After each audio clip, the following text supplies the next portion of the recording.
Hello everyone, myself Miss Poonam and I welcome you all to the Mathstan official. Today we are discussing about the topic which is thermodynamics. Thermodynamics क्या है? Basically we are discussing about the physics in overall dimension, in overall direction physics के बारे में जान रहे हैं. तो first class में हम लोग ने देखा कि उसका जो बेस है वो स्ट्रॉन्ग करने के लिए we need a good mathematical hold. So we started doing that कि मैथमेटिक्स बनाने के लिए साथ ही साथ में इंट्रोडक्शन थर्मोडायनेमिक्स के बारे में बात कर रहे हैं. तो basically we are talking about the physics के बारे में जानने की कोशिश कर रहे हैं. तो फिज़िक्स एक बड़ी ब्रांच, उसमें सब ब्रांचेस है कि अगर छोटे छोटे एलिमेंट्स के बारे में बात करना है आप लोगों को, जैसे एटम से भी छोटा अगर जाने लगे तो न्यूक्लियस. तो अगर न्यूक्लियस के बारे में स्टडी करनी है तो there will be branch of physics which is a nuclear physics. Nuclear physics को छोड़ के अगर और छोटे जगह में ना, जो न्यूक्लियस में भी छोटे छोटे जो चीज़ें है उनकी अगर स्टडी करनी है that will B of particle physics. जैसे एटम्स के बारे में, मॉलिक्यूल्स के बारे में स्टडी करना है कि वो एक्साइट कैसे होते हैं, ईएम रेडिएशंस कैसे बाहर जाते हैं. तो और उनकी स्टडी करके हम लोग मॉलिक्यूल्स को कैसे पहचान सकते हैं, अगर उसके बारे में स्टडी करनी है तो it will B atomic physics. अगर और ऊपर आए, जो चीज़ें आँखों को दिखती है उन चीज़ों के बारे में अगर स्टडी करना स्टार्ट करें या उनके बारे में अगर हम लोगों को बात करनी है तो it will be mechanics. You talk it as a mechanics, that is जो बाइसिकल चल रही है, कार्स चल रही है, जो घर बन रहे हैं, all those are based on the mechanics. जो चल रहे, भाग रहे, ट्रेन है, एरोप्लेन है, all that we deal in the mechanics. और वैसे ही ये एक ब्रांच है थर्मोडायनेमिक्स जिसमें हम लोग प्रेशर, वॉल्यूम और जो प्रॉपर्टीज़ हम लोग आँखों से देख सकते हैं जिसको बोलते हैं मैक्रोस्कोपिक प्रॉपर्टीज़, जो सिस्टम्स हीट के साथ, इंटरनल एनर्जी के साथ, वर्क डन के साथ चलती है, that all comes under the thermodynamics. तो इसको एक डिफाइन भी कर देते हैं साथ ही साथ में, that this is the branch of physics which deals with the study of internal macroscopic state of the system. Internal macroscopic state of the system. This is the thermodynamics, जिसके बारे में मैंने आपको अभी बताया.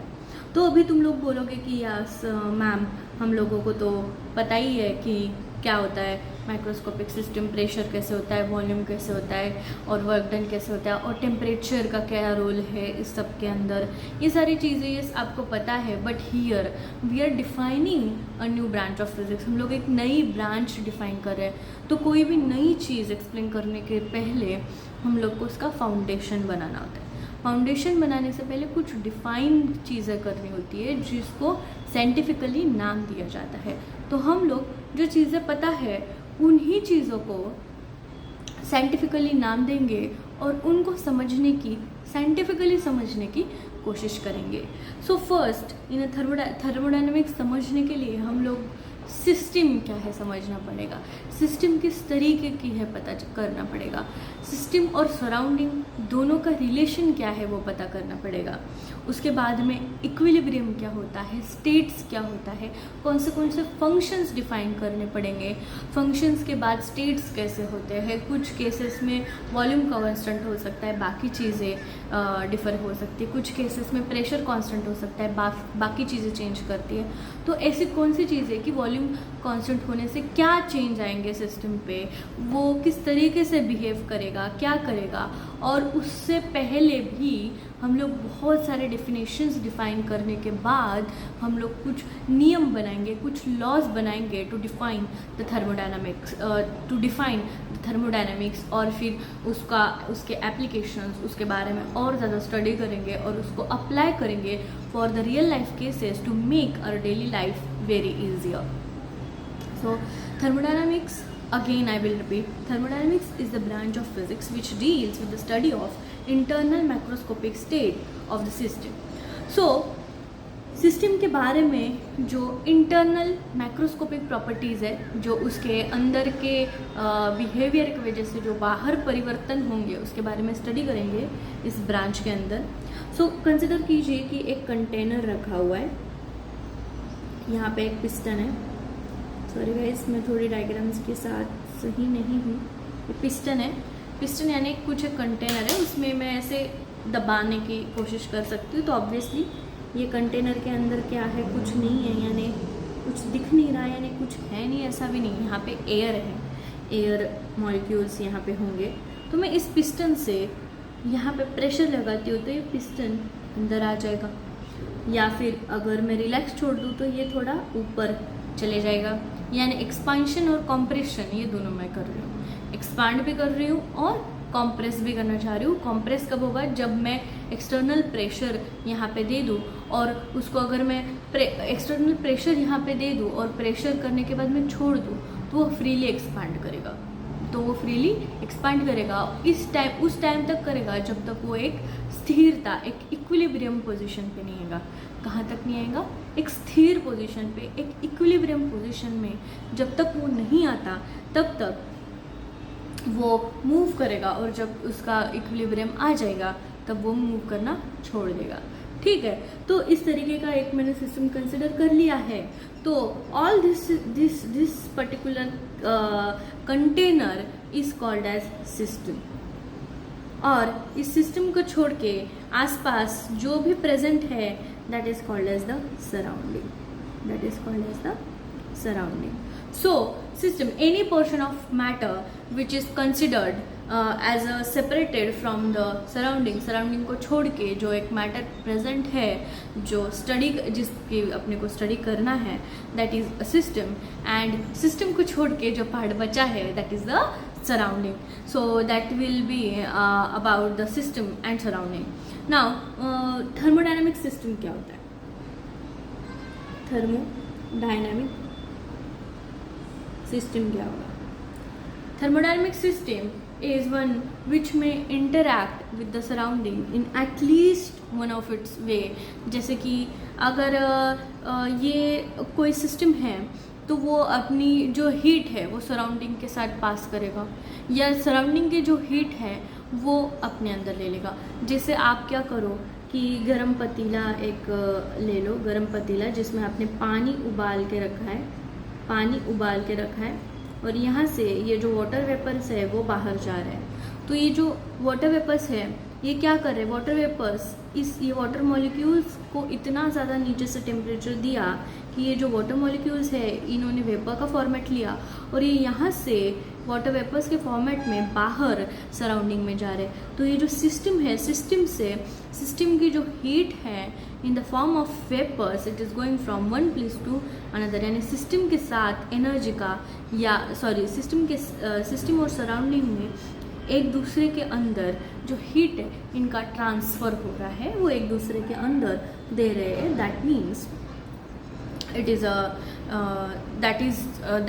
this is the thermodynamic system, जहाँ पे heat या इंटरनल एनर्जी का ट्रांसफ़र होगा, that is a thermodynamic system. जब हम लोग वहाँ पे कुछ काम करेंगे, जैसे मैकेनिकल वर्क करेंगे, या यहाँ पे हम लोग ने क्या दिया है, टेम्परेचर दिया है, यहाँ पे कुछ हमने इस सिस्टम पे काम किया, और उस सिस्टम पे काम करने की वजह से उस सिस्टम ने कुछ हीट या इंटरनल एनर्जी सराउंडिंग में पास की या ट्रांसफ़र करी एक दूसरे के अंदर। So that is the thermodynamic system. So equilibrium क्या होता है? कुछ डेफिनेशंस हम लोग डिफाइन कर रहे हैं अभी to understand the bigger picture. So equilibrium क्या होगा? Equilibrium if there is no change in the system, you can say here in a thermodynamic system also, if there is no change in the system with respect to time is called as equilibrium. इसको पढ़ते ही समझ आ गया होगा कि कोई system में अगर time के साथ कोई बदलाव ना आए तो दैट सिस्टम को कहा जाता है कि वो इक्विलिब्रियम में है, वो स्थिर पोजीशन में है, वो बैलेंस्ड पोजीशन में है. सो इक्विलिब्रियम के भी बहुत सारे टाइप्स हैं. The first is the mechanical equilibrium.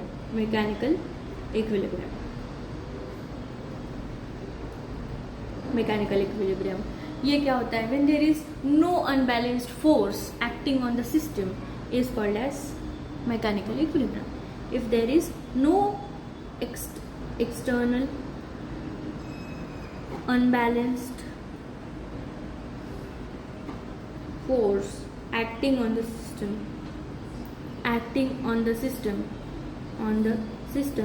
and there is no change in any position of the system and the surrounding, that means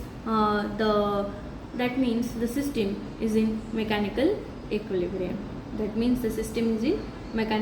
equilibrium. ये हो गया mechanical equilibrium. Next is the chemical equilibrium. ये क्या हो सकता है? Chemical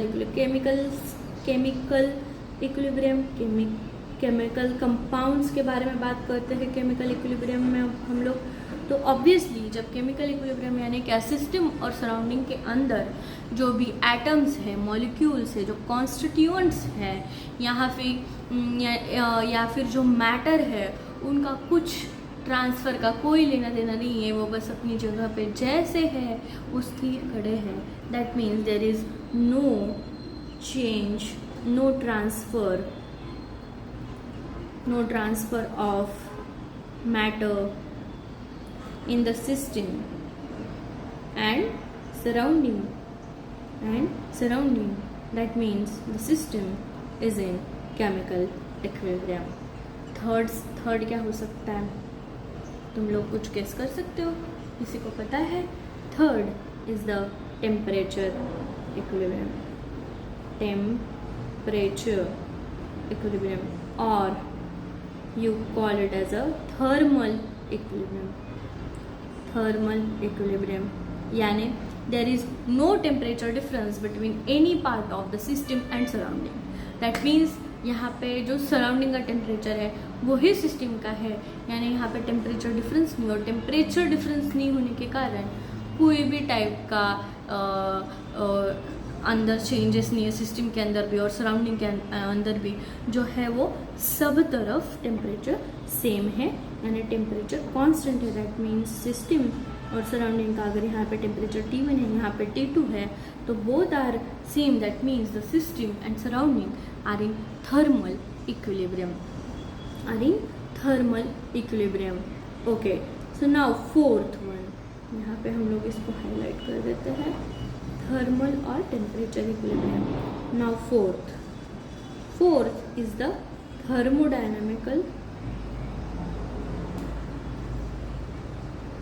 thermodynamic equilibrium.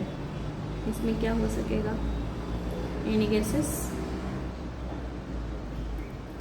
Guesses? Thermodynamic equilibrium यानी क्या? A system is said to be in thermodynamic equilibrium if its state doesn't change its way, change in any way, that is mechanical equilibrium और thermal equilibrium. अगर तीनों में से ये जो हम लोग ने तीन इक्विलिब्रियम यहाँ डिफाइन किए, that is mechanical equilibrium, chemical and thermal equilibrium, ये तीनों में से ये तीनों के तीनों जब इक्विलिब्रियम में होंगे, कोई एक सिस्टम है, इस सिस्टम के अंदर मैकेनिकल इक्विलिब्रियम भी है, केमिकल इक्विलिब्रियम भी है और थर्मल इक्विलिब्रियम भी है. That means we can say the system and surrounding is in thermodynamic equilibrium. अगर मैकेनिकल इक्विलिब्रियम सेटिस्फाइड है केमिकल इक्विलिब्रियम भी है, पर थर्मल इक्विलिब्रियम अगर सेटिस्फाइड नहीं है, तीनों में से एक भी नहीं है, then we can say that the system is in non thermodynamic equilibrium, non thermodynamic equilibrium में होगा, सिस्टम नॉन थर्मोडायनामिक इक्विलिब्रियम में होगा।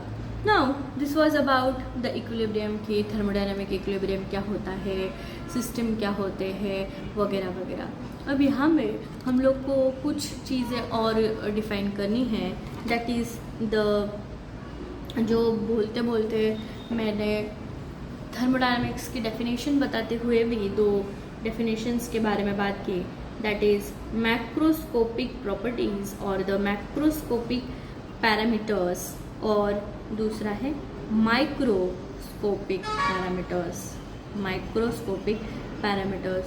तो ऑब्वियसली इनके नाम में ही वो मीनिंग देख सकते हो आप लोग कि that is the macro and the micro. Micro which means छोटे छोटे,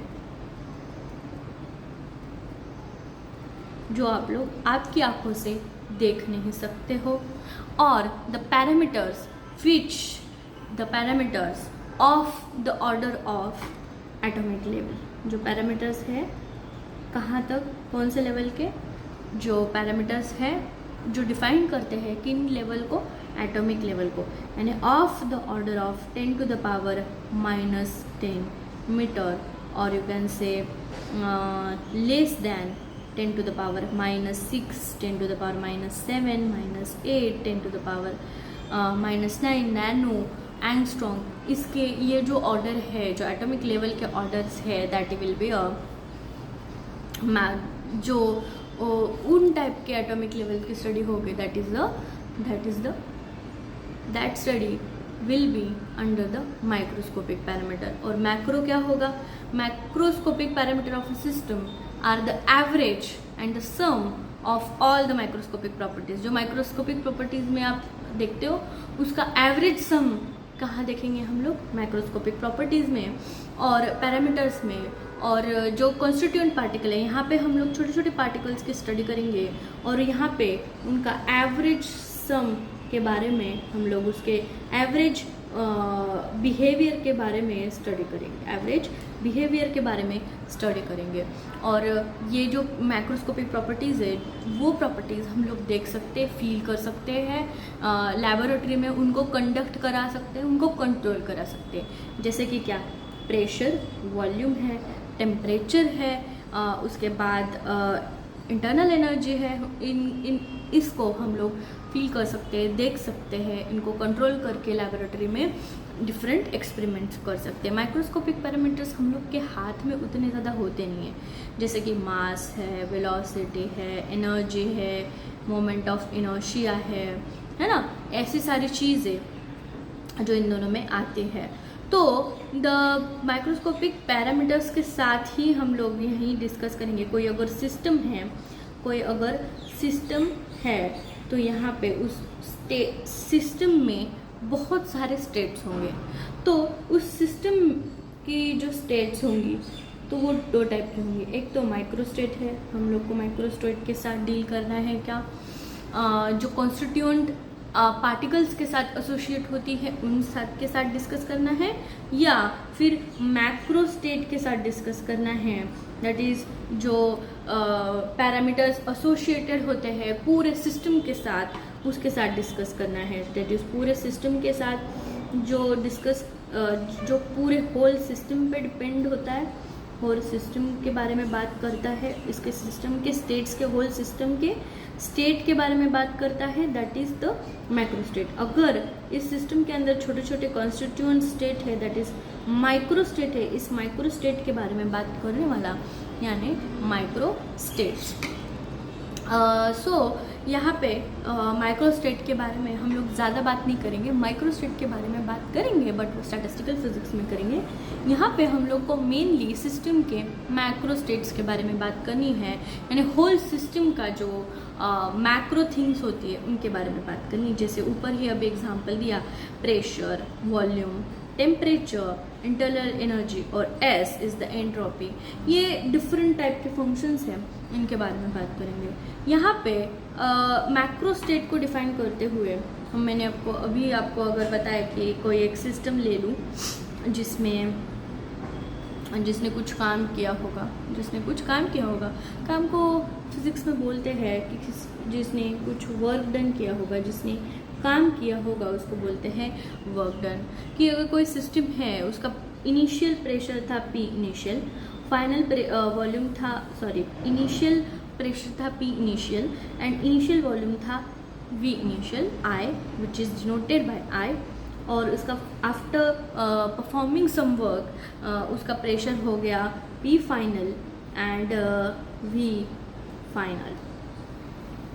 ओके, या फिर अगर मैं बोलूँ कि ग्राफ के फॉर्मेट में अगर मैं ड्रॉ करना चाहूँ, तो अगर प्रेशर को मैं y एक्सिस पे रख दूँ, वॉल्यूम को अगर मैं x एक्सिस पे रखूँ, तो यहाँ पे अगर एक पॉइंट दे दूँ P initial V initial and P final V final, तो यहाँ से इस पॉइंट से लेके इस पॉइंट तक कुछ एक ऐसा एक ये होगा, और इसके जो एरिया अंडर द कर्व होगा that will show the work done of the system. तो किसी भी सिस्टम का वर्क डन कैसे डिनोट करते हैं हम लोग, that is F ds। F is the force, है ना, force, and ds is the amount of displacement that has happen at the particular moment. So F ds, और F कितना होगा इन द प्रेशर वाला terms, that is F is always a pressure into area into ds। सो यहाँ पे हम लोग pressure area into ds, that is small displacement into area, that will be a change in volume, so change in work done dw is equal to P into dV, that is change in volume. So total work done can be calculated by the integration of dW. इसको अगर integrate करेंगे इस छोटे change को, तो वो आएगा integration in dW, and dW की वैल्यू कितना है P delta V, that is integration of P delta V। And also work done को कभी भी अगर रिप्रेजेंट करना है आपको, तो आप इस तरीके से कर सकते हो, that is work done is always equal to integration of P delta V, या फिर आप लोग बोल सकते हो that is change in work done is equal to P into change in volume. So यहाँ पे अगर इस ग्राफ के पास देखेंगे, तो आप लोग वर्क डन को PV ग्राफ के, यानी area under the curve of PV diagram is always equal to the work done, सो इस तरीके का कोई अगर थर्मोडायनामिक सिस्टम हम लोग डिफाइन करते हैं, तो उसका वर्क डन, उसने कितना काम किया है, उसने कितनी हीट ट्रांसफ़र की है, उसके पास कितनी इंटरनल एनर्जी थी और वो चेंज हुई। सो इस तरीके की थर्मोडायनामिक सिस्टम्स हम लोग डिफाइन कर सकते हैं। सो इसी के साथ साथ हम लोग और कुछ चीज़ें एक्सप्लेन कर सकते हैं, दैट इज़ इसी के साथ साथ हम लोग को और कुछ प्रोसेसेस डिफाइन करने हैं, जैसे कि साइक्लिक प्रोसेस, साइक्लिक उसी के नाम में ही है, अगर आप लोग समझ पा रहे हो तो साइक्लिक यानी क्या, साइकिल यानी क्या, जो कोई भी एक थर्मोडायनामिक सिस्टम है और वो कुछ काम कर रही है, यानी वो एक पॉइंट से लेके इस पॉइंट P से लेके इस पॉइंट Q तक गई, जहाँ पे इसका प्रेशर P था, वॉल्यूम V था और टेम्परेचर T था, और इस Q पॉइंट पे इसका प्रेशर हो गया P डैश, यहाँ हो गया V डैश, यहाँ हो गया T डैश। अगर वो कोई एक थर्मोडायनामिक सिस्टम इस प्रोसेस से पॉइंट P से पॉइंट Q को यहाँ से यहाँ तक इस पाथ से गई, और यहाँ से यहाँ तक कुछ अलग पाथ से आई, बट इनके इनिशियल पॉइंट्स और फाइनल पॉइंट्स पे जाके वो फिर से खुद के अपने इनिशियल पॉइंट पे चली गई, दैट मीन्स इस पर्टिकुलर थर्मोडायनामिक सिस्टम ने एक पूरा साइकिल कंप्लीट किया है। अब उस साइकिल को कंप्लीट करते करते हुए उसने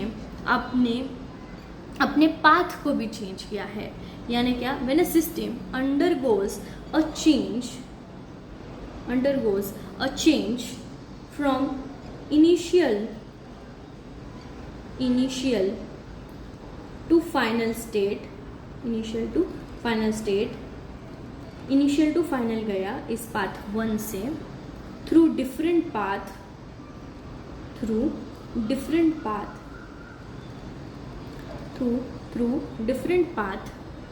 and comes back to the initial state,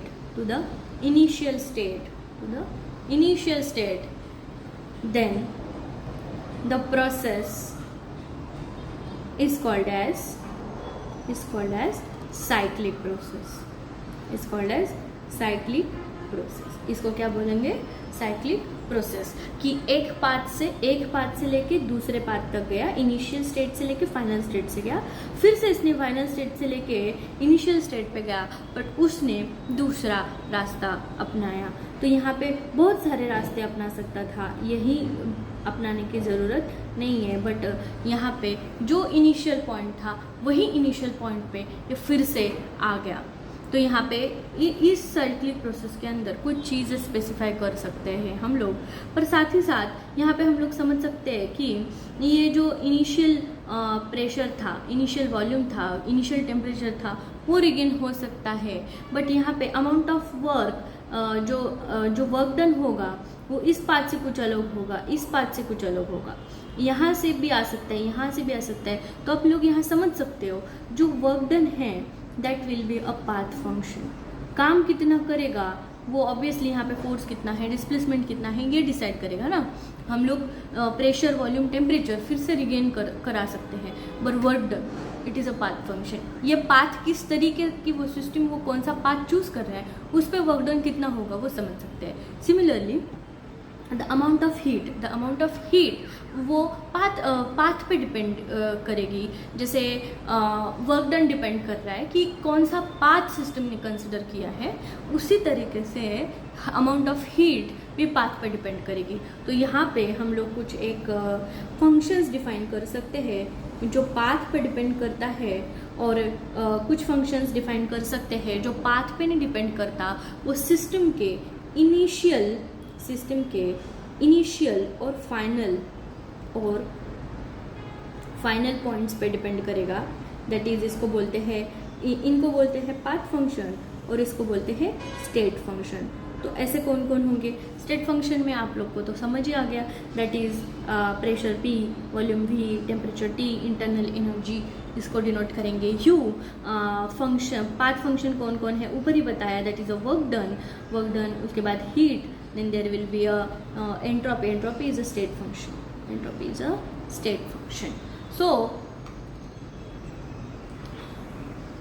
entropy is a state function. So path function ये पाथ को ट्रेस करेंगे, और स्टेट फंक्शन ये इनिशियल और फाइनल पॉइंट्स जो होंगे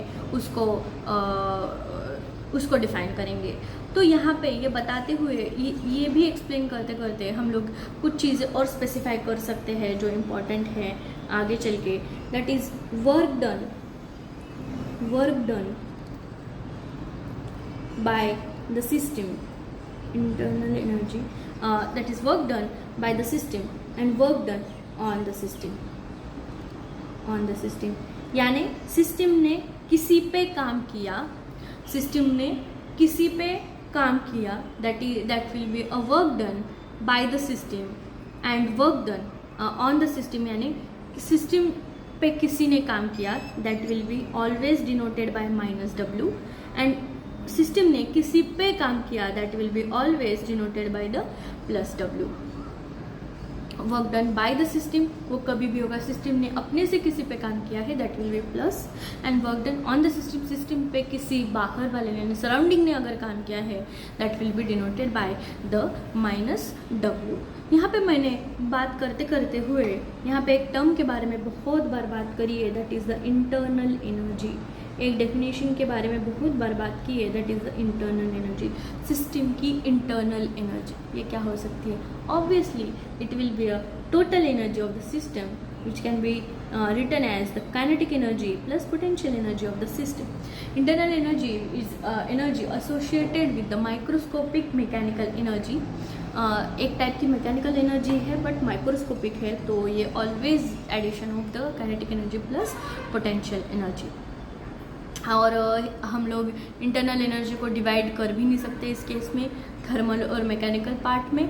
so this is about the internal energy. Internal energy भी system के इनिशियल और फाइनल पॉइंट्स के बारे को कंसिडर करके ही मारेंगे।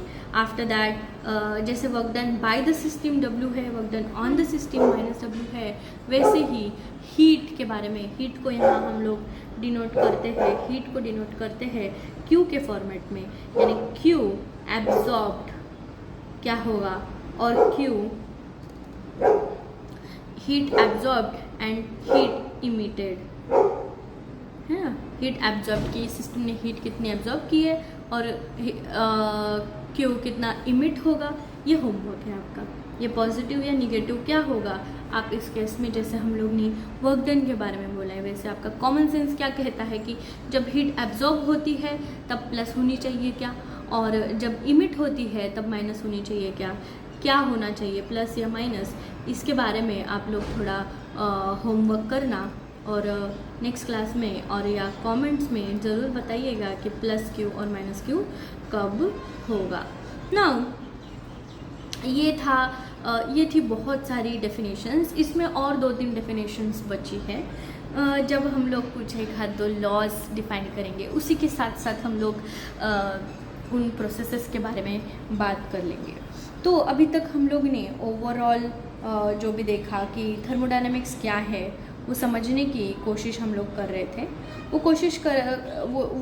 उसी कोशिश के दौरान हम लोग ने ये समझा कि ये एक ब्रांच है फिज़िक्स की जो माइक्रोस्कोपिक प्रॉपर्टीज़ के बारे में स्टडी करवाती है। इसके अंदर कुछ सिस्टम्स के बारे में बात की जाती है, जो मैक्रोस्कोपिक सिस्टम है मेनली, जो प्रॉपर्टीज़ यहाँ पर डिफाइन की जाती है वो मेनली है pressure, volume, temperature, internal energy और हीट जो सिस्टम को दी जाती है या सिस्टम खुद अपने पास ले लेता है, और उसके वजह से जो सिस्टम में चेंजेस होंगे उसके प्रेशर में, वॉल्यूम में, टेम्परेचर में या फिर उसके इंटरनल स्ट्रक्चर में। इंटरनल एनर्जी यानी इंटरनल स्ट्रक्चर क्या होगा, ऑब्वियसली उसके अंदर एटम्स, मॉलिक्यूल, पार्टिकल्स प्रेजेंट होंगे और उनमें किस तरीके के चेंजेस होंगे और उस चेंजेस के वजह से वो इनिशियली कैसा बिहेव कर रहा था और फाइनली कैसा बिहेव करेगा, उसके बारे में जो स्टडी है वो कर रहे थे। यहाँ पे डिफरेंट टाइप के प्रोसेसेस भी है कि अगर किसी सिस्टम ने एक इनिशियल पॉइंट से स्टार्ट किया, फिर वो फाइनल पे गया, फाइनल से आके फिर से इनिशियल पे गया, बट उसके जो पाथ थे वो बहुत सारे अलग थे। अलग अलग पाथ में होने के कारण उसने वर्क डन भी अलग किया, उसमें हीट एब्जॉर्ब और हीट इमिटेड भी कुछ अलग अलग ही हो सकता है। बट यहाँ पे जो फाइनल पॉइंट्स थे, जो इनिशियल थे वहाँ से फाइनल गए, फाइनल से फिर से इनिशियल आए, तो इनिशियल के कुछ पॉइंट्स हम लोग रीगेन कर सकते हैं साइक्लिक प्रोसेस में।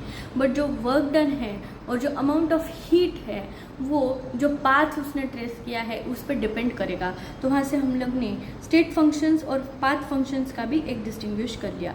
साथ ही साथ हम लोग ने डिफाइन किया इक्विलिब्रियम प्रोसेस को, that is what is equilibrium. Equilibrium ये होता है कि स्थिरता। कोई भी सिस्टम है और सराउंडिंग है और सिस्टम और सराउंडिंग के बीच में कोई अगर चेंजेस नहीं है with respect to time, that means the system is in a equilibrium. तो वहाँ पे हमने 3 टाइप के इक्विलिब्रियम देखे, that is a mechanical, chemical and thermal equilibrium. अगर ये तीनों इक्विलिब्रियम किसी सिस्टम और सराउंडिंग में सेटिस्फाई हो रहे हैं उस पूरे सिस्टम को हम लोग एक थर्मोडायनामिक इक्विलिब्रियम मानते हैं, उसको बोलते हैं थर्मोडायनामिक इक्विलिब्रियम। अगर इन तीनों में से एक भी इक्विलिब्रियम अगर सेटिस्फाई नहीं होता है तो उसको बोलते हैं नॉन थर्मोडायनामिक इक्विलिब्रियम। और इन सब बारे में डिस्कस करते करते हम लोग ने हमारा एक थोड़ा सा बेसिक बना लिया है। अब हम लोग मूव फॉरवर्ड कर सकते हैं to the laws of thermodynamics. और इसको समझते समझते ही हम लोग और कुछ बेसिक्स के बारे में जानने की कोशिश करेंगे। लॉज ऑफ थर्मोडायनेमिक्स, यहाँ पे हम लोग को अभी तक मेन चीज़ों के बारे में पता चल गया है कि वर्क डन को कैसे डिनोट करना है, इंटरनल एनर्जी को कैसे डिनोट करना है, प्रेशर कैसा है, वॉल्यूम कैसा है, टेम्परेचर कैसा है, इन सारी चीज़ों के बारे में हम लोग ऑलमोस्ट अभी जान चुके हैं। तो हम लोग डायरेक्टली अब जा सकते हैं कि लॉज ऑफ थर्मोडायनेमिक्स क्या है। लॉज ऑफ थर्मोडायनेमिक्स में सबसे पहला लॉ है जीरोथ लॉ ऑफ थर्मोडायनेमिक्स।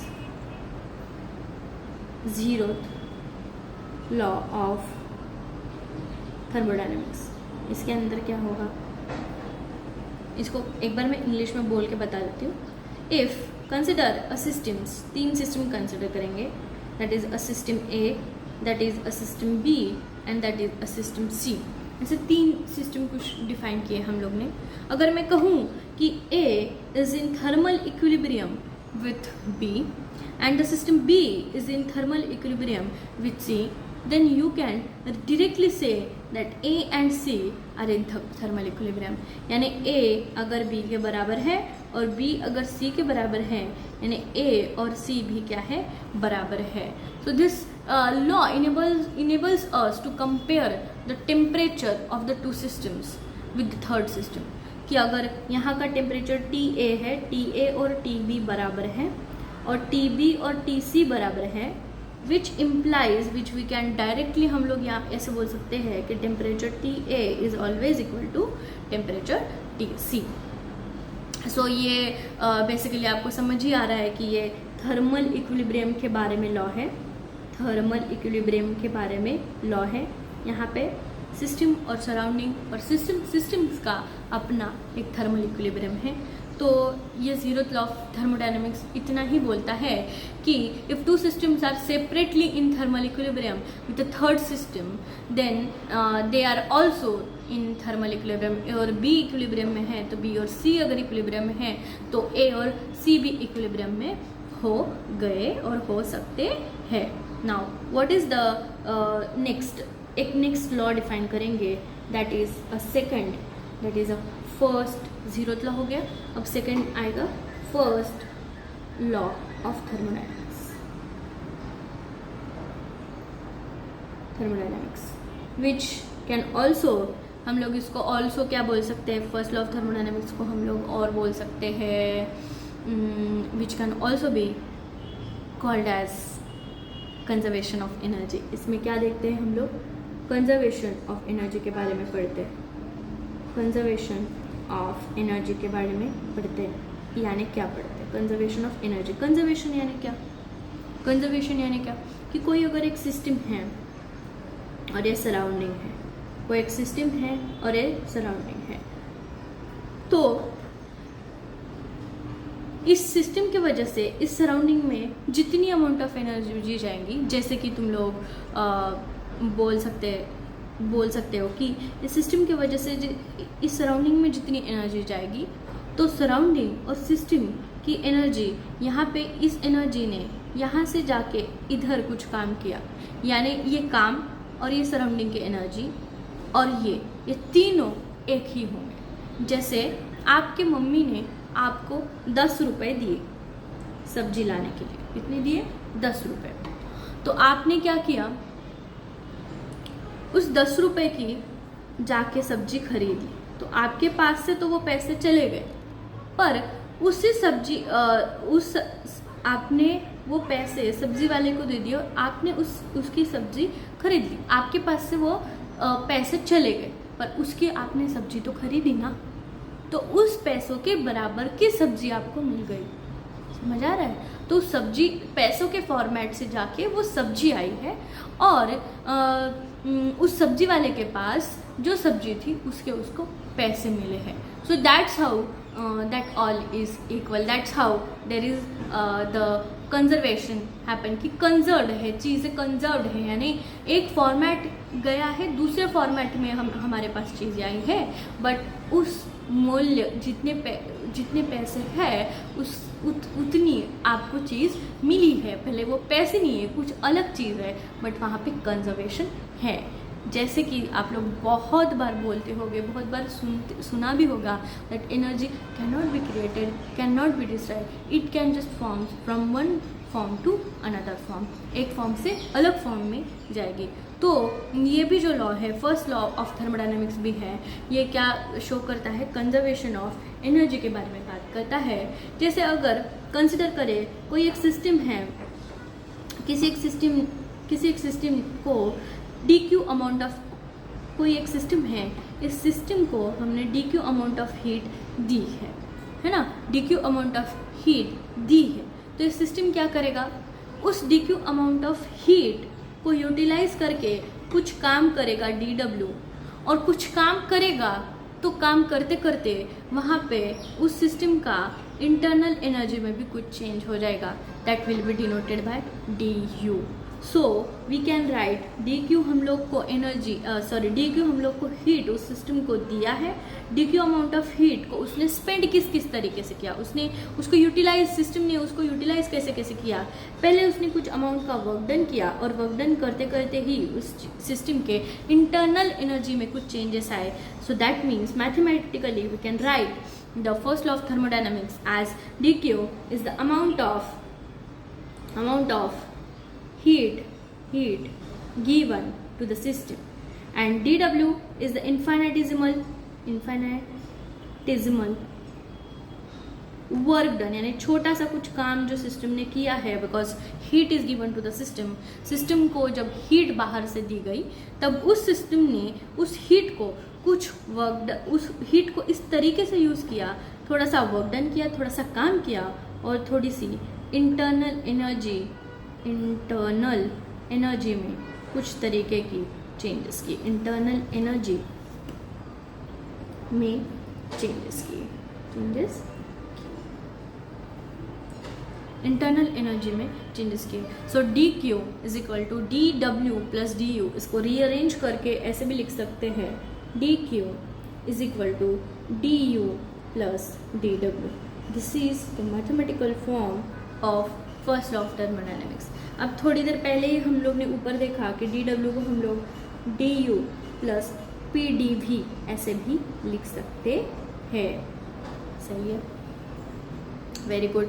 तो इस लॉ से हम लोग को क्या क्या समझ में आया कि heat is a form of energy, क्योंकि देखो हीट जब दी तब ही सिस्टम ने क्या किया, कुछ वर्क डन किया और कुछ इंटरनल एनर्जी में चेंज किया और कुछ वर्क डन किया, यानी heat is a form of energy. Heat एक एनर्जी का फॉर्म है, जब सिस्टम को एनर्जी मिली तो उस एनर्जी को उसने काम किया और इंटरनल एनर्जी को चेंज किया, that means heat is a form of energy.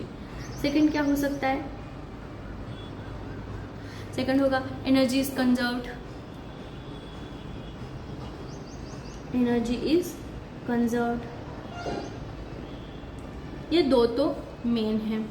अभी थोड़ा समझते हैं कि फर्स्ट लॉ ऑफ थर्मोडायनामिक्स को अगर अलग अलग कंडीशंस अप्लाई करें तो ये फर्स्ट लॉ ऑफ थर्मोडायनामिक्स कैसे बिहेव करेगा, है ना। फर्स्ट लॉ ऑफ थर्मोडायनामिक्स में अगर अलग अलग केसेस लगाए तो फर्स्ट लॉ ऑफ थर्मोडायनामिक्स का जो ये इक्वेशन है वो किस तरीके से बिहेव करेगा वो देखते हैं। सबसे पहले कंसिडर करते हैं कि साइक्लिक प्रोसेस हो तो फर्स्ट लॉ ऑफ थर्मोडायनामिक्स कैसे लिखा जाएगा साइक्लिक प्रोसेस के लिए। फिर से बताना, साइक्लिक प्रोसेस क्या होती है।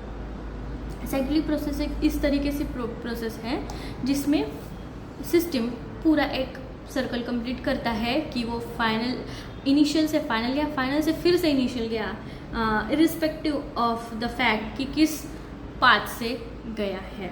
तो साइक्लिक प्रोसेस में अब हमने कहा था कि वहाँ पे जो इंटरनल एनर्जी है वो क्या होगी, ज़ीरो। वहाँ पे चेंज इन इंटरनल एनर्जी क्या होगी, ज़ीरो। क्यों ऐसे, क्योंकि जो इनिशियल में थी वो फाइनल में चली गई, फाइनल से वो फिर से इनिशियल में आ गया, यानी चेंज कुछ हुआ क्या, नहीं, पहले जैसा था फिर वैसा रिगेन हो गया, यानी u1 is equal to u2, यानी du, यानी इसको ऐसे लिख सकते हैं हम लोग delta u which is u2 minus u1। अगर ये दोनों बराबर हो जाए तो इसको ऐसे लिख सकते हैं u2 minus u1 is equal to 0, that is delta U equal to 0. That means first law of thermodynamics को cyclic process में लिखेंगे dq, that is change in heat is equal to dW, which is equal to P delta V. ऐसे लिख सकते हैं। अगर तुमको heat absorb कितनी हुई है, हीट इमिट कितनी हुई है अगर पता चल जाए, तो साइक्लिक प्रोसेस के अंदर वर्क डन कितना होगा वो भी पता चल जाएगा। समझ आ गया? नेक्स्ट सेकेंड, साइक्लिक प्रोसेस के बाद एक प्रोसेस होती है जिसको बोलते हैं आइसोकोरिक प्रोसेस। इन्हीं प्रोसेसेस के बारे में बात कर रही थी मैं, जो मैंने कहा कि ऊपर डिस्कस करनी थी, बट ठीक है हम लोग यहाँ भी इसको डिस्कस कर सकते हैं। आइसोकोरिक प्रोसेस यानी क्या? जिस प्रोसेस में वॉल्यूम कांस्टेंट होगा। वॉल्यूम क्या होगा? कांस्टेंट। वॉल्यूम चेंज हो रहा है क्या? नहीं। यानी V1 is equal to V2 होगा, है ना?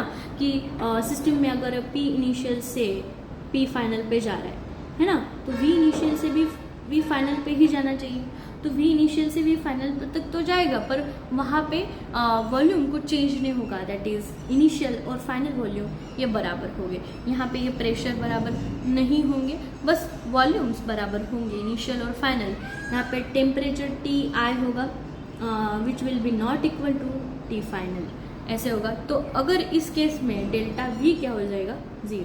अगर डेल्टा V 0 हो गया तो फर्स्ट लॉ ऑफ थर्मोडायनेमिक्स जो है अपना, ये डेल्टा V 0 हो गया तो ये वाली जो टर्म है P डेल्टा V ये पूरी 0 हो गई। यानी in the isochoric process the amount of heat given और absorb to the system given और amount of heat emitted by the system which will be equal to the change in internal energy। किस process के अंदर? Isochoric process के अंदर। Third process होती है isobaric process. Isobaric process के अंदर क्या होगा?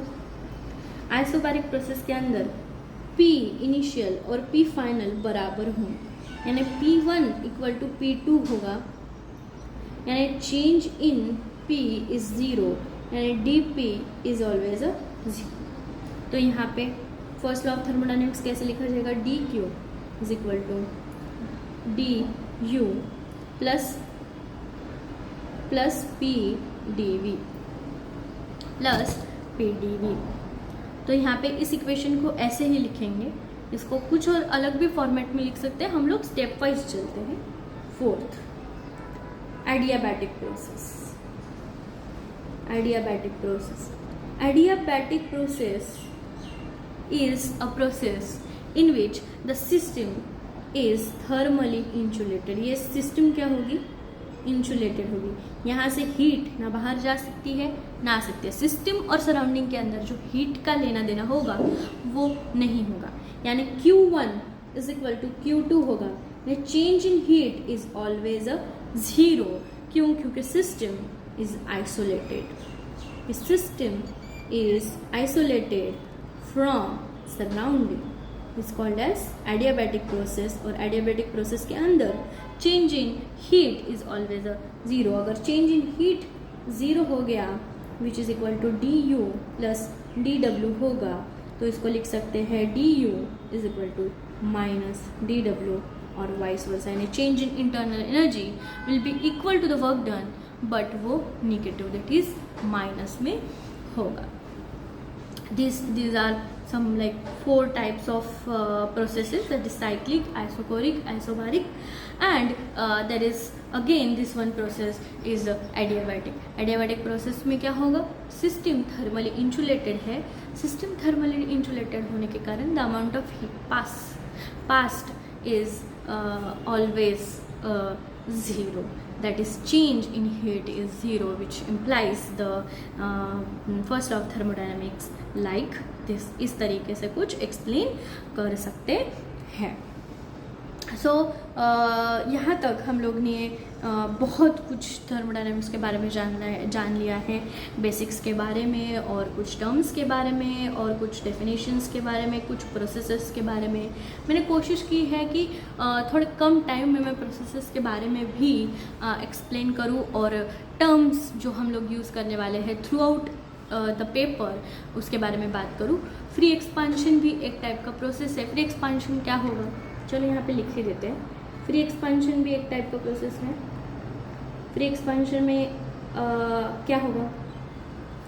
फ्री एक्सपांशन एक जैसे मैंने आपको एक एक्सप्लेन किया था कि कोई एक कंटेनर है, इसके अंदर पिस्टन है, जिसको हम लोग ने प्रेशर देके नीचे बैठा दिया था, बट वो इक्विलिब्रियम में नहीं था। अब क्या होगा, वो पिस्टन, अभी हम लोग ने उस पिस्टन को प्रेशर देना छोड़ दिया, ऊपर से फोर्स देना छोड़ दिया, तो वो अभी फ्रीली उसका प्रेशर डिफरेंस जो था वो कम करने का कोशिश करेगा और फ्रीली एक्सपांड होगा।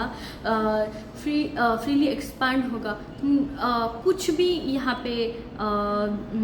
पे भी सिस्टम थर्मली इंसुलेटेड है, और यहाँ से हीट ना इंटर होगी ना लीव होगी, ना यहाँ पे कुछ वर्क डन हो रहा है सिस्टम में।